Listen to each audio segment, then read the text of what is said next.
कक्षा 7 गणित के दक्षता अभ्यास 4 के प्रश्नों पर चर्चा होगी। क्वेश्चन नंबर 3 में कह रहा है कि एक अधिक कोण पी क्यू आर तथा एक न्यून कोण ए बी सी खींचिए।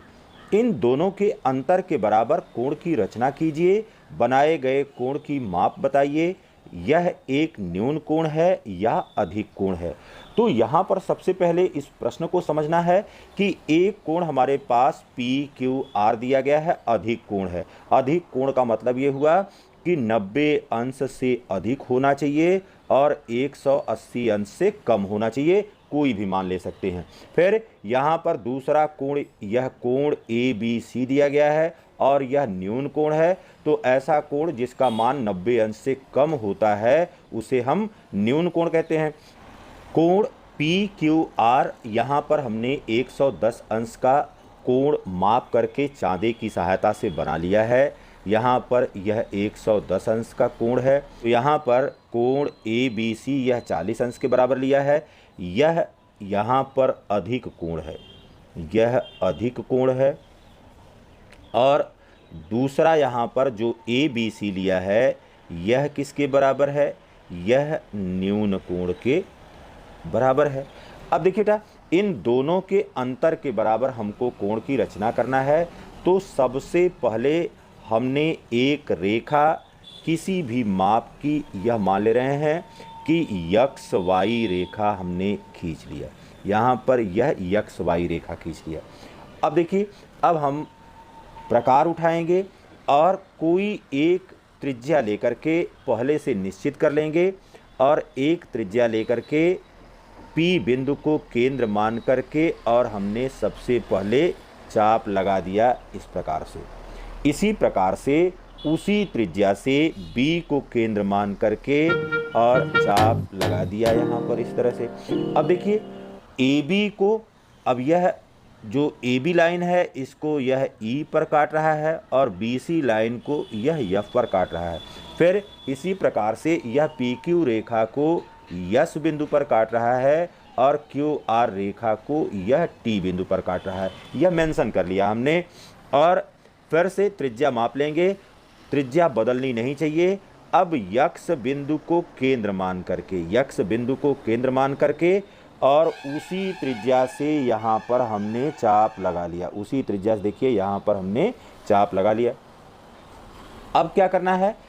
अब यहाँ पर यह जो ST के बीच की दूरी है, ST के बीच की दूरी है, इसको माप लीजिए। इसको माप करके और इस प्रकार से आप निशान वहाँ पर भी लगा लीजिए और यहाँ पर इसको मान लेते हैं कि यह G बिंदु पर इसको काट रहा है। तो यहाँ पर G को केंद्र मानते हुए और अब यहाँ पर हमने चाप लगा लिया और इसको मेंशन कर लिया कितने के बराबर?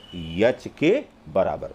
ठीक है। अब यहाँ पर क्या करना है? अगला काम करना है कि F पर इसको प्रकार की नोक रखते हुए और EF के बीच की जो दूरी है, EF के बीच की दूरी को माप लेंगे। यहाँ पर इस प्रकार से हमने कट लगा दिया।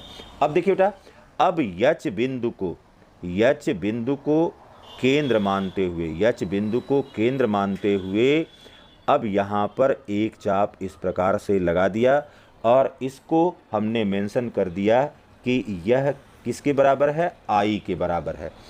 अब क्या करेंगे? इस X और I को मिलाते हुए, X और I को मिलाते हुए एक रेखा खींचेंगे और इस प्रकार से यह रेखा हमने खींच दिया और इसको आगे तक बढ़ा करके यहाँ पर Z कर दिया। अब यहाँ पर ध्यान दीजिए कि हमने लिया हुआ था जो प्रारंभ में कोण, वह प्रारंभ में कोण कितने के बराबर था? यहाँ पर अधिक कोण जो है वह 110 अंश के बराबर था और न्यून कोण कितने के बराबर था? यह 40 अंश के बराबर था। तो इन दोनों के अंतर के बराबर यहाँ पर हमने बनाना है। तो यह कितने अंश के बराबर आना चाहिए? 70 अंश के बराबर आना चाहिए। तो तो कोण जेड एक्स वाई यह हमारा 70 अंश के बराबर आना चाहिए। अब यहाँ पर देखिए एक्स वाई रेखा पर इस तरह से रख दिया चांदा को और यह माप करके देख रहे हैं, तो यहाँ पर बनने वाला कोण कितने अंश के बराबर मिल रहा है, यहाँ पर बनने वाला कोण यह हमको 70 अंश के बराबर में कह रहा है कि पटरी और प्रकार की सहायता से 7.5 अंश और 22.5 अंश के कोण की रचना कीजिए। तो 7.5 बनाने के लिए देखिए क्या करना पड़ेगा। 7.5 अंश का कोण बनाने के लिए सबसे पहले देखिए एक रेखा खींच लेना है हमको। फिर क्या करेंगे, फिर हम एक किसी भी त्रिज्या से चाप लगा देंगे, पहला कट लगाएंगे, यह 60 अंश का हो जाएगा। फिर इसका अर्धक खींच लेंगे, यह 30 अंश का हो जाएगा। फिर इसका अर्धक खींचेंगे, इसका अर्धक खींच करके हम 15 अंश कर लेंगे और फिर 15 अंश का जब अर्धक खींचेंगे तब जाकर के हमको 7.5 अंश का कोण बनेगा। तो 7.5 अंश का मतलब ये हो गया कि हमने 15/2 करना है, तब जाकर के यह 7 सही 1/2 अंश के बराबर होगा। इसी प्रकार से जब 22.5 अंश का कोण बनाना है, देखिए 22.5 अंश का कोण बनाने के लिए इसका मतलब 45 अंश बटे 2 कर दिया जाए, ठीक है। और 45 अंश का कोण बनाने के लिए हमने क्या करना है, सबसे पहले एक रेखा खींच लेना है, फिर 90 अंश का कोण बनाना है, फिर इसका हमने अर्धक खींच लेना है और फिर जब ये 45 बन गया तो 45 का जब आधा कर देंगे तब जाकर के हमको 22.5 अंश का कोण इस प्रकार से प्राप्त होगा। अब यहाँ पर किसी भी लंबाई की एक रेखा BC खींच लिया है और BC खींचने के पश्चात इसके बिंदु B को केंद्र मान करके और किसी त्रिज्या से हमने इस प्रकार से चाप लगा लेना है। अब यह यहाँ पर मान रहे हैं कि P बिंदु पर काट रहा है। अब P बिंदु को केंद्र मान करके उसी त्रिज्या से हमने इस प्रकार से चाप लगा दिया, यह 60 अंश का कोण हो गया। अब क्या करेंगे, अब P को और यहाँ पर जहाँ पर यह काट रहा है यह Q कर दिया। अब एक बार Q बिंदु को केंद्र मानते हुए यहाँ पर इस तरह से चाप लगा लिया, फिर P बिंदु को केंद्र मानते हुए चाप लगा लिया और यह दोनों एक दूसरे को जिस बिंदु पर काट रहे हैं उससे मिलाती हुई हमने सबसे पहले एक रेखा खींच लेना है और यहाँ पर यह कोण अब 30 अंश का हो गया। अब यह कह दे रहे हैं कि यह R बिंदु है। अब क्या करेंगे, अब इस 30 अंश का अर्धक खींचेंगे। अब यहाँ पर देखिए बेटा, आप त्रिज्या को बढ़ा सकते हैं, यहाँ पर हमने बढ़ा लिया और यह चाप अंतः क्षेत्र में लगेगा, एक बार P बिंदु को और दूसरी बार यहाँ पर R बिंदु को।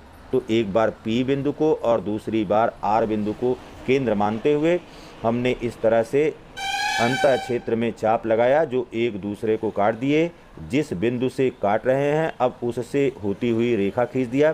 15 अंश अब इधर हो गया और 15 अंश इधर हो गया, दोनों। अभी क्या काम करना है, अभी भी हमको अब इस 15 अंश वाले का यहाँ पर अब ये P हो गया, Q हो गया, R हो गया, यहाँ पर S बिंदु हो गया। अब क्या करेंगे, अब कोई बड़ी त्रिज्या आप लेना चाहते हैं, बड़ी त्रिज्या ले सकते हैं। तो एक बार P बिंदु को केंद्र मानते हुए अब इसके अंतः क्षेत्र में इस प्रकार से चाप लगा दिया। इस तरह से एक बार S बिंदु को केंद्र मानते हुए इस प्रकार से हमने चाप लगा दिया और दोनों जहां पर एक दूसरे को काट रहे हैं उस बिंदु को हमने अब मिला देना है और मिला करके इस प्रकार से इसको मिलाती हुई रेखा खींच देना है। यहाँ पर यह रेखा हमने खींच दिया। अब यहाँ पर इसको मेंशन कर दीजिए A बिंदु। अब यहाँ पर जो कोण बन रहा है यह कोण और यह कोण यह 7 सही 1/2 अंश के बराबर है। 22.5 अंश का कोण बनाने के लिए सबसे पहले हमने एक PQ रेखा खींच लिया और PQ रेखा के P बिंदु को केंद्र मानते हुए हमने किसी त्रिज्या से इस प्रकार से एक चाप लगा लेना है। फिर जहाँ पर इस PQ रेखा को काट रहा है वहाँ पर प्रकार की नोक रखते हुए पहला कट लगाया, यह 60 अंश का हो गया। फिर दूसरा कट लगाया, यह 120 का हो गया। उसी त्रिज्या से पहले वाले बिंदु और 120 वाले बिंदु को केंद्र मानते हुए इस प्रकार से चाप लगा दिया। यह चाप जहाँ पर एक दूसरे को काटते हैं उसको अब यहाँ P से मिलाती हुई आप चाहें तो डॉटेड रेखा इस प्रकार से खींच सकते हैं। ये डॉटेड रेखा हमने खींच दिया, ये 90 अंश का कोण बन गया। अब क्या करेंगे, अब यहाँ पर यह ए बिंदु हो गया, यह बी बिंदु हो गया। अब एक बार कोई भी त्रिज्या लेकर के यहाँ पर ए बिंदु को केंद्र मानते हुए अंतः क्षेत्र में इस प्रकार से एक चाप लगा दिया।